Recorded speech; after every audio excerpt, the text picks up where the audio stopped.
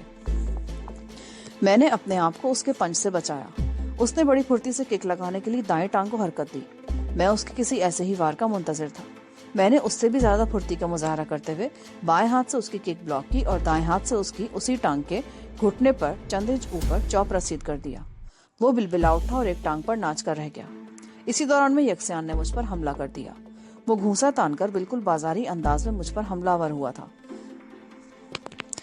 میں تیزی سے نیچے بیٹھ گیا اور اسے دونوں ٹانگوں سے پکڑ کر اوپر اچھال دیا۔ وہ میرے اوپر سے ہوتا ہوا پشت کے بل زمین پر گرا۔ یکسیان پر یہ داؤ استعمال کرنے کے لیے میں بالکل نیچے بیٹھ گیا تھا اور اٹھنے کی کوشش کر رہا تھا کہ ٹروڈور کو حملہ کرنے کا موقع مل گیا۔